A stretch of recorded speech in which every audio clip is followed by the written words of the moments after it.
Okay, winter. Right.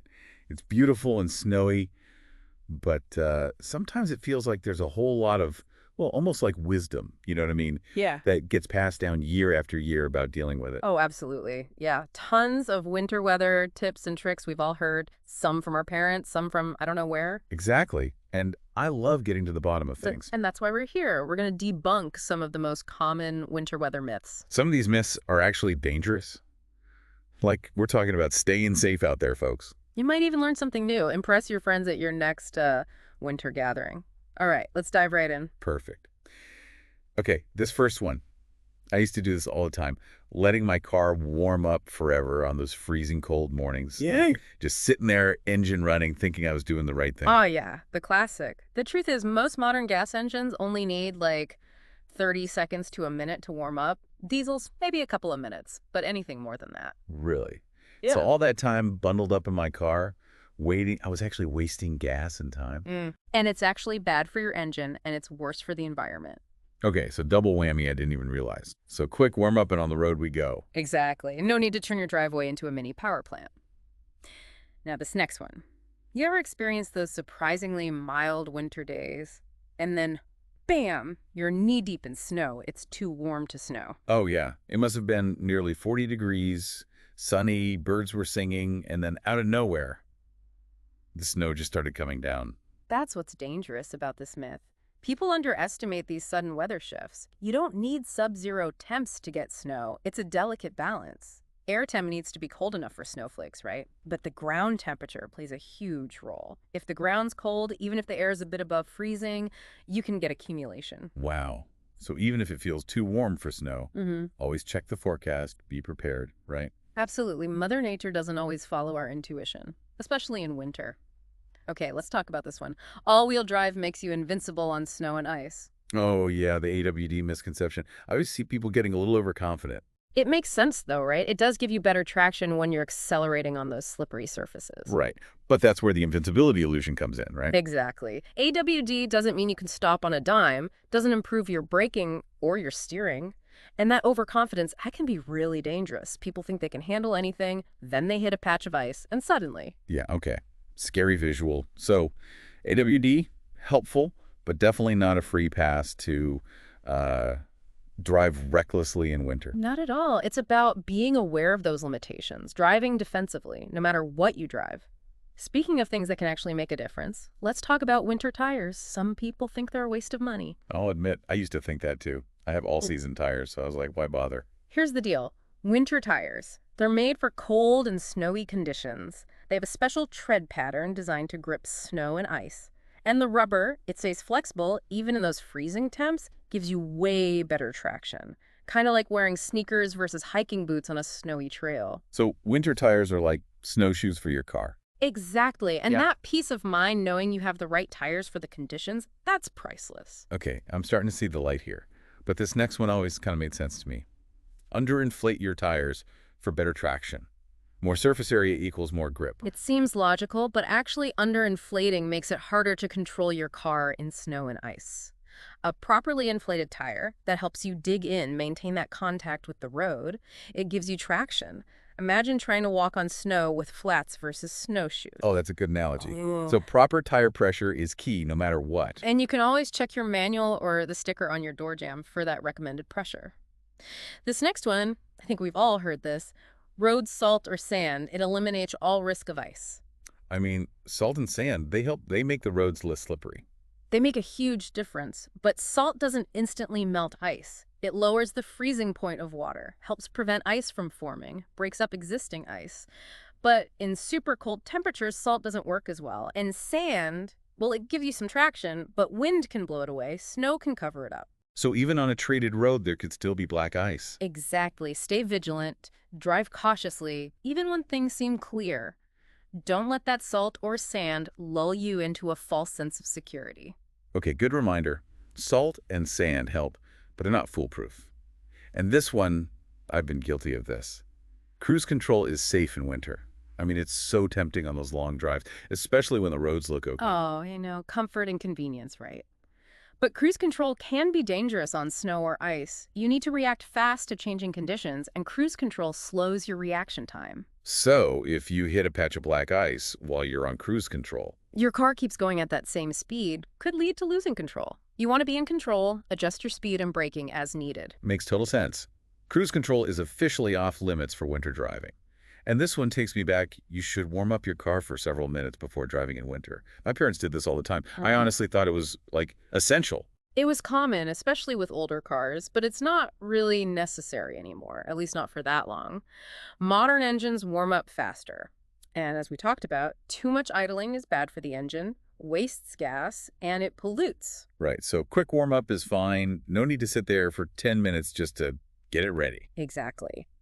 A minute or two is enough for the oil to circulate. And while we're talking about things that seem warm and comforting but could be harmful, let's talk about alcohol.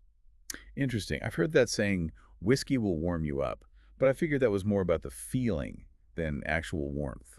You're right. Alcohol can make you feel warm at first because it dilates your blood vessels, brings blood to the surface of your skin, but this actually makes you lose heat faster, puts you at risk of hypothermia. So that warm, fuzzy feeling, that's actually your body being like, hey, we're losing heat and this is bad. And to make it worse, alcohol impairs your judgment, which is dangerous in winter.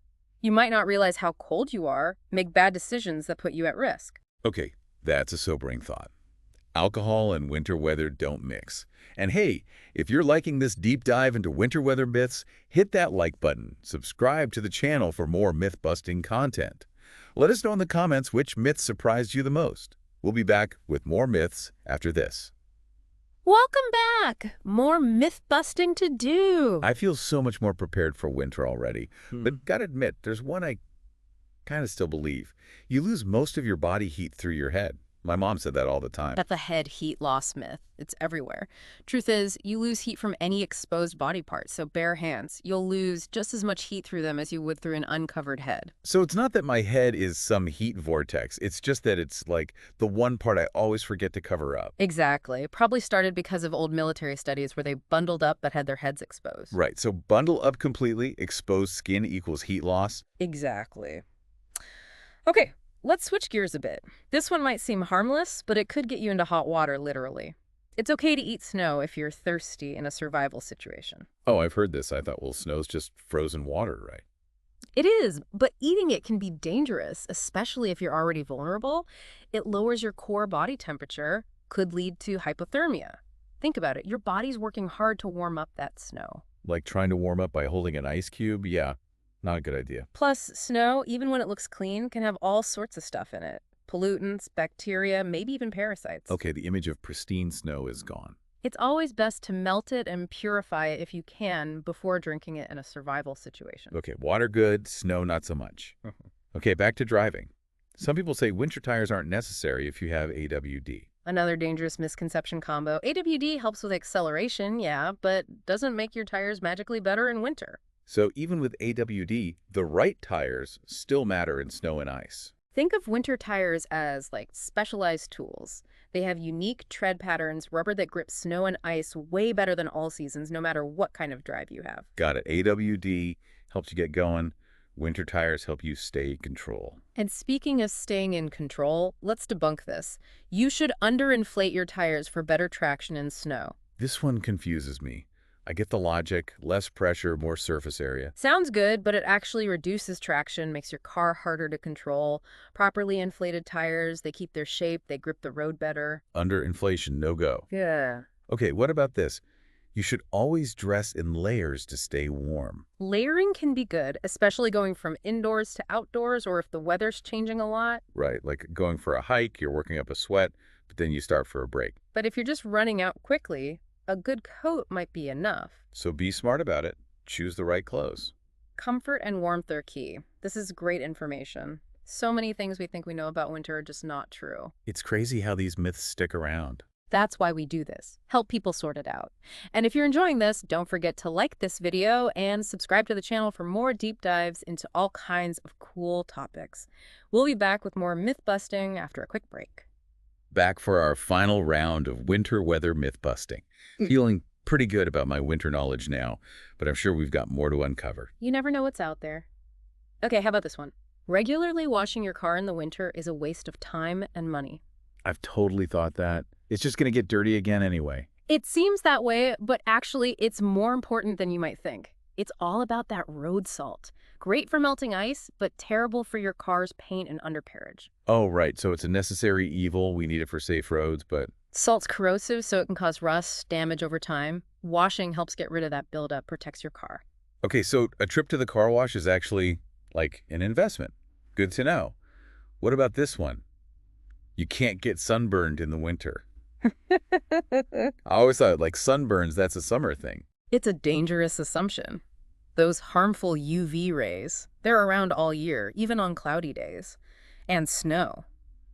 Snow reflects those rays, so you're actually getting more exposure. So the snow is basically a giant reflector. Pretty much. So wear sunscreen, even in winter, especially if you're outside a lot, skiing, whatever. Sunscreen year-round. Got it. Okay.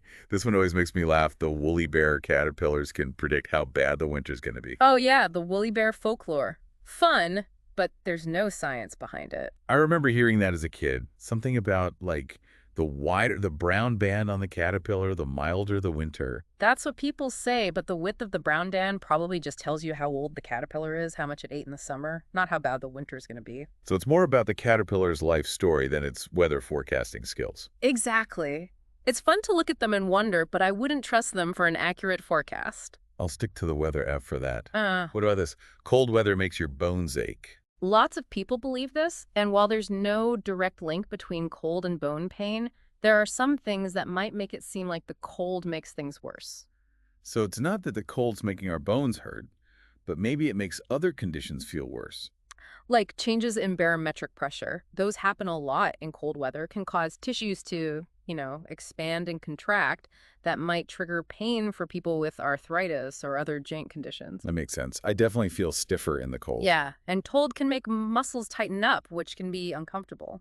So it's about being aware of how our bodies react, not avoiding the cold completely. Exactly.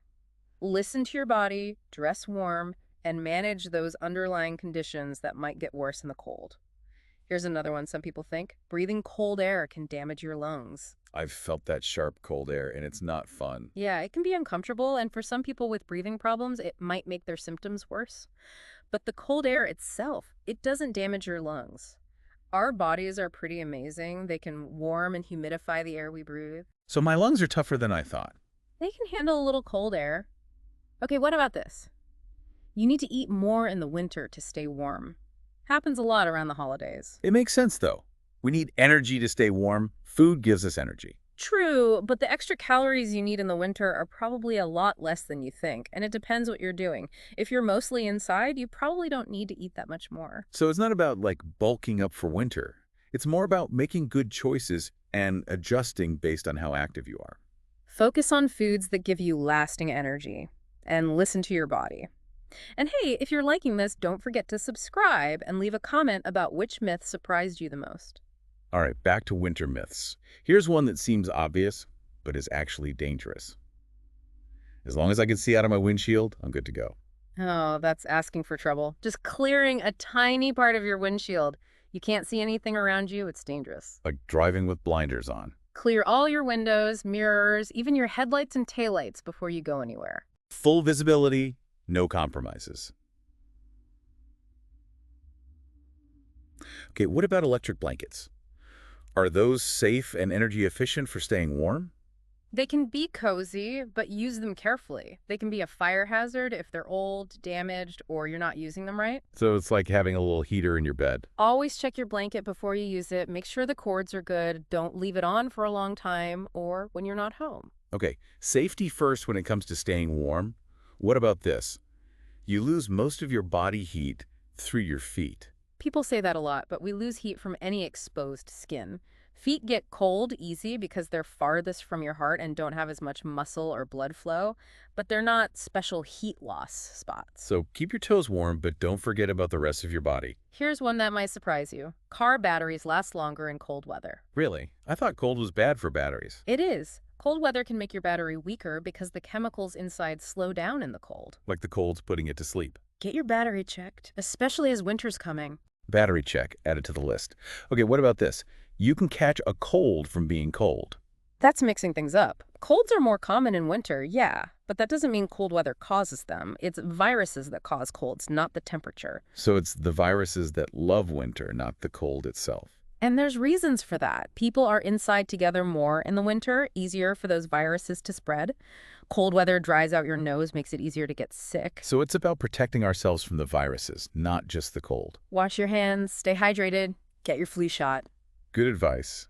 What about shoveling snow? Is that good exercise? It's definitely a workout, but it's not like going to the gym. It can be hard on your body, especially if you're not used to it. So take breaks, don't overdo it. Then warm up those muscles before you start shoveling, like any other workout. Safety first, even with snow. Yeah. Okay, what about shivering? Does that mean you're about to get hypothermia? Shivering's actually a good thing. Your body's trying to warm up. It's a reflex that happens when your core temperature drops. Like our internal heater is turning on. Helps you generate heat, keeps your temperature stable. It's our body working to keep us safe. Okay, here's one about staying warm inside. Fireplaces are an efficient way to heat your home. I love a good fire, but I've always wondered about this one. Traditional fireplaces, they can actually make your house colder. The open chimney pulls warm air out, makes a draft. More for the cozy vibes than actual warmth. If you want real heat, a fireplace isn't the way to go. Okay, good to know.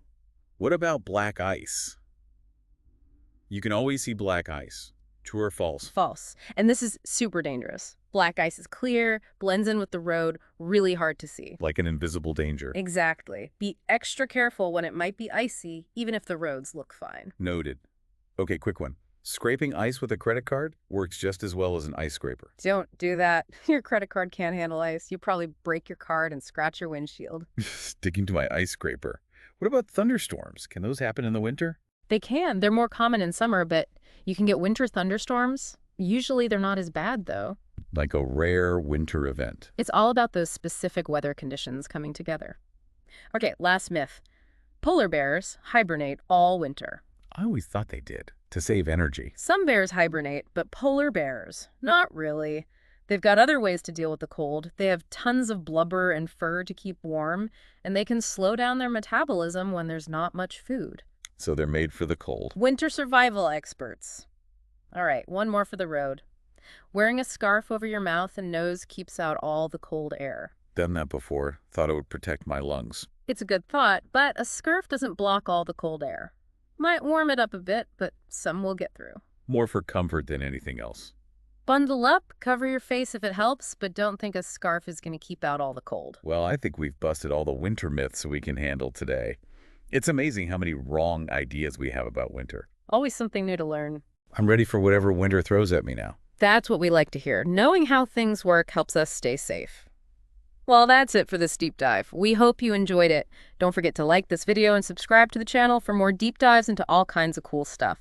Stay warm, stay safe, and we'll see you next time.